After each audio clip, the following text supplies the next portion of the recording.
Kami berada di Burundi, yang dinyatakan sebagai negara termiskin di dunia berdasarkan laporan analisis Bank Dunia, IMF, dan banyak lembaga resmi lainnya. Hampir setiap tahunnya dalam 62 tahun terakhir, negara ini memiliki populasi sekitar 12,5 juta dan orang-orangnya hidup dalam kemiskinan yang parah, sehingga tempat ini juga dikenal sebagai negara paling tidak bahagia di dunia. Dan pendapatan tahunan rata-rata warga yang bekerja adalah sekitar $180 AS. Meskipun tingkat pengangguran di negara ini tidak diketahui, 1 dari setiap 3 orang diperkirakan tidak memiliki pekerjaan. Bayangkan ini, apabila kalian beruntung dapat bekerja siang dan malam, gaji bulanan kalian hanya $15 dan kalian harus menghidupi keluarga berjumlah 8 orang. Selamat datang di negara termiskin dan paling tidak bahagia di dunia. Saat kami mendarat di Bandara Internasional Bujumbura, satu-satunya bandara di negara ini dengan landasan pacu beraspal, kami sangat terkejut ketika melihat tampilan informasinya. Mereka menggunakan versi demo dari sistem operasinya agar tidak mengeluarkan biaya. Di lokasi kecelakaan yang kami lihat dalam perjalanan ke hotel, sekelompok anak-anak berdiri mengelilingi seekor anjing yang tertabrak mobil. Republik Burundi, jantung dari Afrika, terletak di Great Rift Valley, di mana Afrika Timur bertemu dengan danau-danau besar Afrika. Luas negaranya hanya 27.834 km persegi. Meskipun hampir semua orang bekerja di bidang pertanian, geografi negara ini dengan banyak daerah pegunungan, sayangnya tidak cukup untuk memberi makan 12,5 juta orang. Bujumbura sebagai kota terpadat memiliki populasi 380.000 orang. Kami berada di distrik Buterere, di pusat kota. Hal mencolok yang pertama adalah ada banyak anak-anak di mana-mana. Anak-anak di lingkungan ini sibuk memancing. 65% penduduk negara ini berusia di bawah 25 tahun dan 45%-nya berusia di bawah 15 tahun. Hanya 3% yang berusia 65 tahun ke atas. Mereka tidak punya banyak mainan untuk dimainkan. Ada anak-anak yang memutar ban dengan tongkat, bermain board game menggunakan tutup botol bir, membuat mobil-mobilan dari botol plastik, dan bermain sepak bola menggunakan bola kempes. Menurut data PBB yang diterbitkan 10 tahun lalu, harapan hidup rata-rata penduduknya adalah sekitar 49 tahun. Karena hanya 7,6% populasinya yang memiliki listrik, terdapat tempat pengisian daya telepon di banyak tempat. Meskipun tahun 2021 sudah lewat, sebagian besar masyarakat di negeri ini masih belum menggunakan smartphone. Bahkan rekaman informasi di pesawat menunjukkan gambar dari teknologi lama. Kami berada di sawah di Buterere. Ini adalah para petani yang mencoba memberi makan kota Bujumbura. Sekitar 86% dari negara ini terdiri dari daerah pedesaan seperti ini. Hampir 90% penduduknya bekerja sebagai petani. Kami sedang dalam perjalanan untuk melihat rumah dari petani biasa di negara termiskin di dunia, di mana hampir semua orang bekerja sebagai petani. Ayo, kami baik-baik saja. Ada tunawisma yang tidak punya pilihan lain selain basah kuyup saat hujan. Kami melihat seorang anak sedang mandi, memanfaatkan air hujan.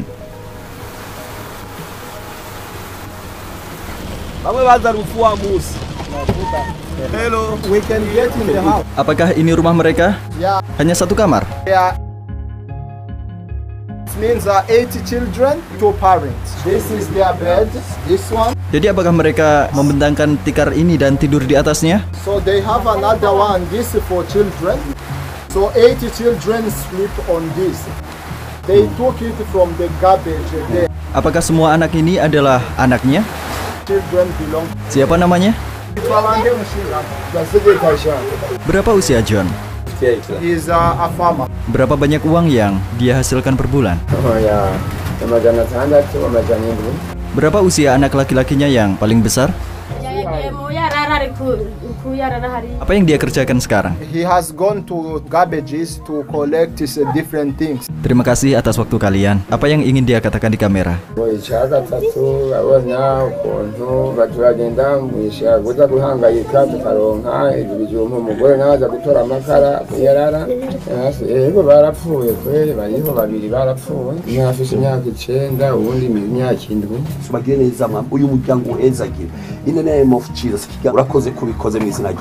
John yang sehari-hari menanam kacang berusaha menghidupi keluarganya dengan pendapatan $10 sebulan, dan ke-10 anggota keluarganya tidur di lantai di ruangan yang sama. Mereka bahkan tidak memiliki listrik di rumah mereka. Tetapi situasi John masih lebih baik jika dibandingkan kebanyakan orang lain yang akan kita lihat.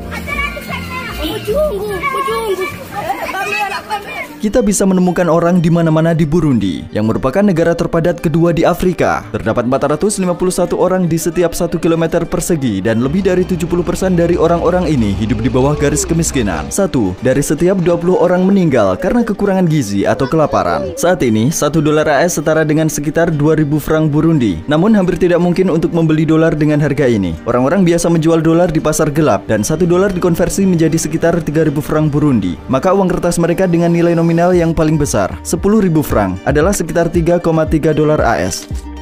Karena teknologi masa kini tidak banyak berkembang di Burundi, pekerjaan yang terdapat di negara lain tidak bisa ditemukan di sini. Kami sedang dalam perjalanan untuk melakukan wawancara dengan para profesional dari berbagai kelas masyarakat, termasuk polisi atau tukang kayu. Seseorang yang memiliki sepeda dianggap memiliki profesi di Burundi. Orang-orang ini mencoba bertahan hidup dengan membawa barang dari petani ke pasar. Seberapa jauh dia membawa barang ini?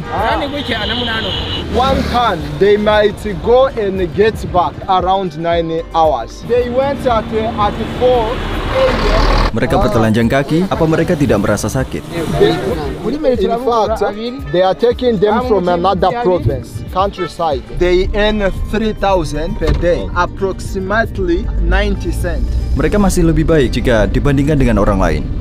Yeah, but they work hard. Imagine riding from one province to another, lot of kilometers, many hours. They also pay tax for that. Bertelanjang kaki, pakaian yang robek, para pengendara sepeda ini yang harus menghidupi sebuah keluarga dengan banyak anak dengan penghasilan hanya 90 sen sehari, mempertaruhkan nyawa mereka dengan melakukan perjalanan antar kota, terkadang hingga 100-150 km selama 10 hingga 12 jam setiap harinya. Bawaan seberat 200 kg mendorong sepeda turun dengan kecepatan 70 hingga 80 km per jam. Kegagalan saat mengerem ketika menemui kendaraan lain, tikungan jalan atau pejalan kaki yang muncul tiba-tiba dan juga pecah ban bisa menyebabkan hal yang fatal. Dalam perjuangan untuk bertahan hidup ini, orang-orang menarik sepeda mereka di jalanan menanjak dengan berpegangan pada bagian belakang truk yang lewat untuk menghemat energi dan waktu. Beberapa pengendara sepeda di sisi lain tidak dapat menemukan sesuatu untuk dipegang. Mereka berpegangan pada sepeda di depannya dan kecelakaan tidak dapat dihindari.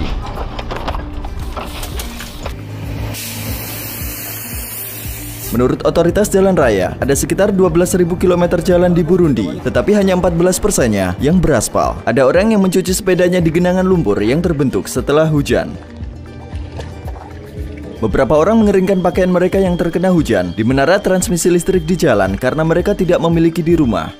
Kami berada di tempat para pengendara sepeda berkumpul dan menikmati makanan mereka di tengah jalan raya. Apa itu? This is sweet potato, 100 Burundian francs. Berapa penghasilannya per bulan? 5,000 Burundian francs, which is around $1.5. Bagaimana dia bertahan hidup? And there are kids that are helping them selling mushrooms and whatever.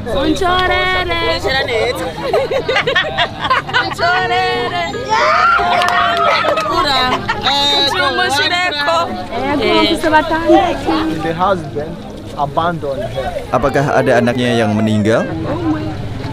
Yeah, 1 kid, 3 years. One egg is 500. The benefit for 1 egg is 100. Berapa harganya untuk satu mangkuk? 1 plate is 500. They earn 2,000. They use 1,000 for food end of the month. Pengemis sangat umum bagi orang-orang di sini. Baik usia dini langsung meminta-minta saat mereka melihat orang-orang terus meminta uang.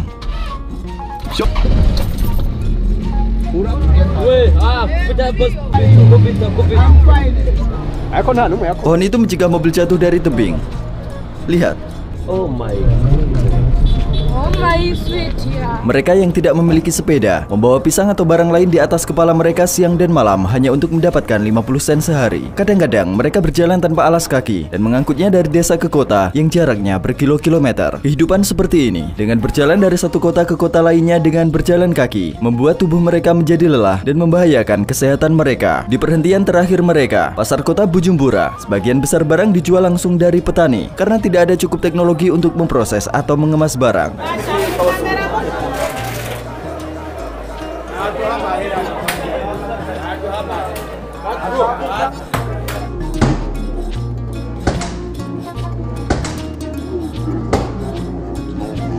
Well, you know, these are the people who transport for other people. Like we can get 1,000 Oh ya? Di pasar ini, yang merupakan pusat pembelanjaan terbesar di negara ini, tidak banyak yang tersedia kecuali makanan. Mereka menyebut tempat ini kotebu. Beberapa orang di sini tidak menyukai kamera. Mereka tidak terbiasa. Tempat ini penuh dengan orang-orang. Kami sedang dalam perjalanan menuju Gitega, ibu kota dan kota terbesar kedua di negara ini, dengan populasi 135.000 orang. See you guys. If we can take a limited time, not more than 5 minutes. So that it may not cause troubles. Gejolak politik merajalela di setiap sudut negeri. Sopir kami mengenakan jaket hari ini dan menyimpan sebuah Alkitab di bagian depan mobilnya untuk melewati pos pemeriksaan polisi. Pos pemeriksaan polisi di sini ditandai oleh tali yang direntangkan. Menurut pemandu kami, orang-orang ini berasal dari cabang pemuda dari partai terkemuka dan mereka memblokir jalan untuk melakukan pemeriksaan identitas. Sopir kami menunjukkan dokumen di pos pemeriksaan kepada polisi, tetapi mereka mengatakan bahwa mobil kami akan diderek karena terdapat retakan di kaca depannya. Sopir kami dengan tenang bernegosiasi dengan polisi dan membayar suap sebesar 5.000 franc Burundi, yaitu sekitar 1,6 dolar. Akira. Which one you know? Akira. He saws the wood. Berapa penghasilannya sebulan? Saya rasa kita harus membantunya. I want to say something. Thank you. This is the investment you give me. I will buy 2 woods so that my job continues. Berapa penghasilannya sebulan? $10. Apakah dia mengangkut orang? Ya, motor taxi. Kami membawa salah satu petugas polisi di dalam mobil untuk memahami bagaimana mereka yang merupakan PNS memenuhi kebutuhan mereka jika mereka tidak meminta suap. Berapa penghasilan seorang polisi sebulan? It is around $14. Tapi mereka juga mendapat penghasilan dari cara yang tidak resmi kan, uang suap. They just get the money to drink beer. They don't get a lot from it. Hari nk'ubu basanzwe afata nk'intuze nk'urugendo rwa kure ufata ukura nk'ino uca mu ntuzi mu yindi bashobora kumara n'amezi 5 utagiye mu ijoro. Berapa lama mereka bekerja sehari? Sopir kami menepi saat Perdana Menteri dan konvoynya lewat. Dia mengatakan untuk menunjukkan rasa hormat mereka dilarang memindahkan kendaraan saat konvoy lewat. Bayangkan daftar kebutuhan yang dikonsumsi oleh keluarga yang terdiri dari 8 orang selama sebulan. Tetapi kepala keluarga hanya memiliki penghasilan rata-rata 50.000 franc per bulan. 1 liter susu harganya 5.500. 1 liter minyak bunga matahari harganya 9.000. 170 ml sampo harganya 8.000. 1 kilo gula harganya 8.500. 1,5 liter air harganya 1.500. Bahkan daftar ini yang belum termasuk sayuran atau daging jauh di atas daya beli sebuah keluarga. 1 potong coklat harganya 2.500. 1 bungkus biskuit harganya 2.000. 1 kaleng Red Bull harganya 6.500. 750 gram coklat hazelnut harganya 18.000. 1 liter minyak zaitun harganya 29.000. Seperti yang kalian lihat, mereka tidak menyimpan daging di lemari es di sini. Bagaimana dengan semangka? 4,000. Letakkan kameranya. Rata-rata warga Burundi harus bekerja selama kurang lebih 230 tahun tanpa mengeluarkan uang. Untuk mendapatkan penghasilan sebesar gaji setahun rata-rata warga Amerika, mereka mengandalkan kekuatan manusia di sini. Dia terus melemparkan batu bata ke atas. Batu bata yang akan digunakan untuk membangun rumah baru ini terbuat dari campuran lumpur tanpa melalui proses pembakaran dan dikeringkan di bawah sinar matahari. Hanya 100 meter di depan kami, seorang pria pingsan di tengah jalan, mungkin karena kelaparan. Sangat menyedihkan melihat seorang anak yang tidak memiliki lengan ini mencoba menggendong adiknya. Mau tak mau kita bertanya-tanya, pekerjaan macam apa yang akan dilakukan anak ini untuk bertahan hidup saat dia berusia 20 atau 30 tahun. Kami sekarang berada di sekolah. Sebagian besar dari anak-anak ini kemungkinan akan bekerja daripada melanjutkan pendidikan mereka. Hanya 32% siswa di negara ini yang menyelesaikan pendidikan menengah mereka. Kurang dari 1% dari populasinya melanjutkan pendidikan ke universitas. Satu-satunya universitas negeri di negara ini adalah University of Burundi. Apa impian para murid? They believe that attending the school to become great people in the future. Mau jadi apa mereka saat besar nanti?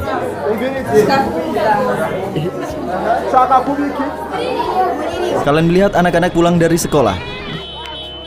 Berapa lama mereka berjalan? He walked for an hour. Anak-anak, ayo ke sini saja. Bagaimana dengan yang lain? 30 minutes. There are some who go for 2 hours. 2 jam hanya untuk pulang. Yes. Mereka yang tidak memiliki tas membawa buku-buku mereka dengan diselipkan ke dalam pakaian mereka. Kami melihat sekumpulan anak muda saat kami lewat. Seluruh tubuh mereka dipenuhi warna putih. Mereka sedang memproduksi tepung singkong yang akarnya banyak mengandung pati. So you see, this is the flowers for cassava. We have what we call ugali. Ugali is cassava bread. Mereka membuat roti dari ini. Yeah, out of this. They earn per month less than 20,000 Burundian francs. Is less than $10. Berapa jam mereka bekerja? Di mana mereka tinggal? Mubahe. They sleep here. Quanto aigura? 30,000. 30,000 diesel. Kami mengunjungi tukang kayu. Apakah dia yang membuat barang ini? Doors, cupboards, and something else.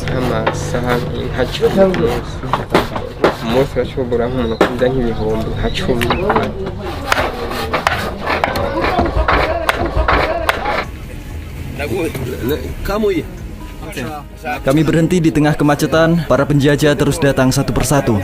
The two of them, I buy it for 2,000. Berapa harga satuannya? This is 1,000. They produce palm oil. Mereka melemparkan biji sawit ke dalam mesin, memisahkan minyak dari bijinya. Kemudian mereka mengisi kolam ini dengan minyak, memasaknya untuk dimurnikan. Kami melihat kegunaannya sebagai makanan dan juga sebagai bahan untuk membuat sabun. Anggaran pemilik toko tidak cukup tinggi untuk iklan profesional. Oleh karena itu mereka mendapat bantuan dari pelukis lokal. Karya seni ini mempromosikan merek mereka sebagai ganti papan toko. Kebutuhan paling mendasar di negara ini ada di tangan perusahaan yang dimonopoli. Hanya ada satu perusahaan yang memproduksi gula, kopi, atau semen. Dan pabrik-pabrik ini dikelilingi oleh tembok setinggi 3-4 meter. Karena mayoritas orang tinggal di pedesaan, kami pergi meninggalkan kota menuju desa untuk melihat kondisi rata-rata di sana. Kami membeli beberapa barang untuk mengurangi beban penduduk desa yang berada dalam kondisi yang sangat buruk. Kami membeli tepung singkong yang cukup untuk memberi makan 30 orang hanya dengan $15. Hari Sabtu adalah hari bersih-bersih umum di negara ini. Dengan dorongan pemerintah, warga Burundi menyapu jalan-jalan dan membersihkan kota hari ini. Di pemakaman kota yang terletak tepat di luar Bujumbura, kita melihat dengan sangat jelas bahwa perbedaan kelas terus berlanjut bahkan setelah kehidupan berakhir. Kalian melihat kuburan orang-orang kaya di belakang saya. Perempuan ini telah membeli ruang pribadi untuk dirinya sendiri dan tidak ada yang bisa masuk tanpa izin di sini. Yang ini untuk kelas menengah dan ini untuk orang miskin. Dia baru saja menghentikan kami. Polisi membawa kami ke suatu tempat. Dia mengatakan bahwa kami dilarang untuk mengambil gambar di sini dan kami bisa masuk penjara karenanya. Setelah mengambil $50 dari kami, dia mengembalikan paspor kami dan pergi. Pada tanggal 7 Desember 2021, hanya 1 minggu setelah polisi mengancam akan memasukkan kami ke dalam penjara Gitega, kebakaran terjadi di penjara tersebut dan 38 tahanan berakhir tragis dalam kebakaran itu. Menurut statistik, Burundi merupakan negara terburuk ketiga di dunia dalam kecelakaan terkait kebakaran. Berapa usianya? Ini kecil sekali ya kan? Yeah. Dan ada banyak nyamuk di sini dan juga banyak lagi di sini. Di mana dia tidur? It is here. She put something here. Dari sisi ini hingga sisi ini dengan keempat anaknya. Her husband died, and 3 other children died, so she remains with 1 boy.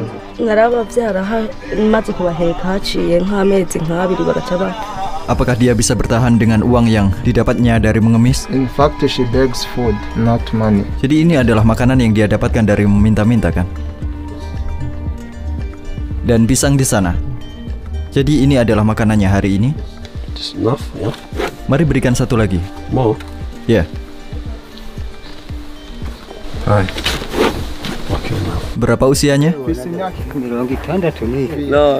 he don't know yet. Dia tidak tahu berapa usianya. Apakah dia tidur di sana? Yes. Dan di mana dia memasak? Yeah, it is the same place. Ini adalah semua pakaiannya. These are his clothes. Dia memasak di sini. Dia memiliki beberapa kayu di sana. Kalian melihat beberapa panci dan wajan. Dia hanya memiliki sepasang sepatu. Pakaiannya berantakan. Kalian mungkin bertanya-tanya berapa banyak pakaian yang ada di lemari pakaiannya. Sebenarnya dia bahkan tidak memiliki lemari pakaian. Ini merupakan kondisi tempat tinggal dan kondisi kehidupan pria ini. This is his son. Apa pekerjaannya? He brings food for cows. Apa dia memiliki sepeda? No, he carries.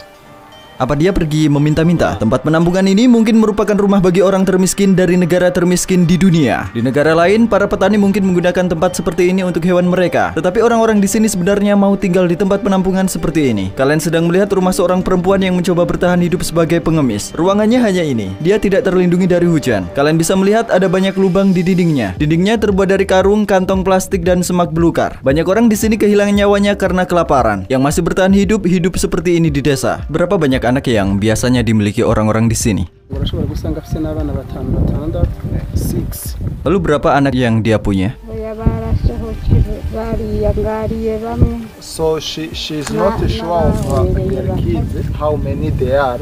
Dia tidak tahu. She thinks they were 6 because they all went away. She doesn't know. Apa dia menjual hasil tanamannya? No, we just cultivate for eating. Orang-orang di sini sudah berhenti berusaha mencari uang karena infrastruktur ekonomi di negara ini tidak cukup berfungsi. Mereka membeli barang dengan cara barter. Mereka tidak menggunakan uang tapi menukarkan apa yang mereka tanam. Apakah dia tahu kita sekarang ada di tahun berapa? Murazi umwaka turimo. Oh ya. She don't know. Bahkan perempuan muda itu, No. mereka bahkan tidak membawa uang kan? Mereka bahkan tidak mengetahui mata uangnya. They don't even have information what is happening. Their job is to cultivate and eat what they cultivate. Banyak jenis pohon yang telah ditanam. Penduduk desa di sini tidak menunggu tanahnya berat dan beristirahat, tapi mereka terus menanam karena mereka sangat lapar. Ini adalah satu-satunya cara orang bisa mendapatkan sesuatu untuk dimakan. Mungkin jagung manis ini tumbuh 2 kali lebih lambat dari biasanya, dan faktor seperti ini menambah masalah baru pada masalah kelaparan mereka. So this is his wife. Mari menemui mereka bersama. Kami sedang bersama sebuah keluarga muda. Apa mereka memiliki anak? They have 1 kid. Di mana anaknya? Baramuhetse. On the back. Bisa kalian tunjukkan? Ah, cantik ya? Samuel berusia 16 tahun, tidak pernah bersekolah dan sudah menghidupi keluarga yang terdiri dari 3 orang. Mereka tidak memiliki toilet di sini. Mereka melakukannya di luar. Ini adalah dapurnya. Mereka menggunakan tempat ini untuk memasak. Air ini untuk memasak makan malam. Dia hanya memiliki 1 pakaian casual. Dia memakainya setiap hari. Dia bilang dia memiliki 1 pakaian bersih lagi, tapi dia hanya memakainya saat berdoa. Apa agamanya? Christian.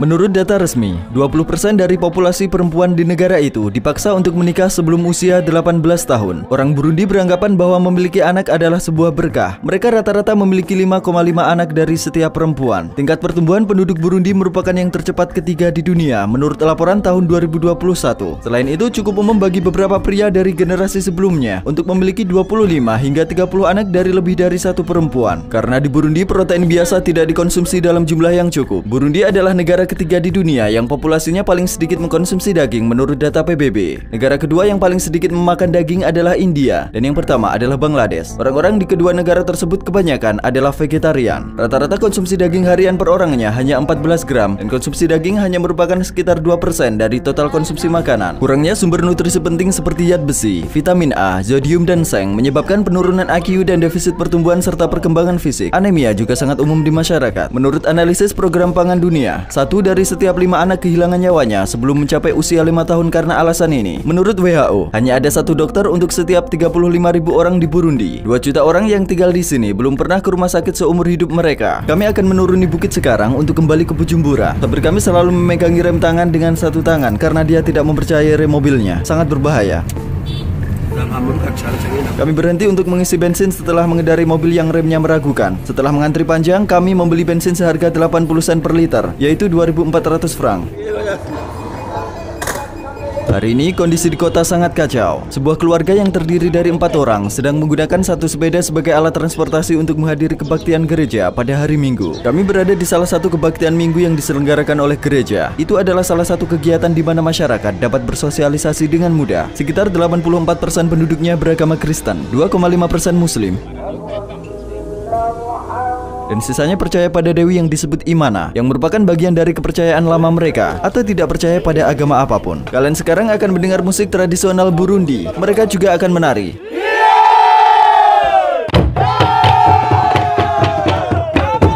Lagu dalam bahasa Kirundi ini, yang merupakan bahasa mereka sendiri, dulu digunakan untuk memanggil musuh untuk berperang.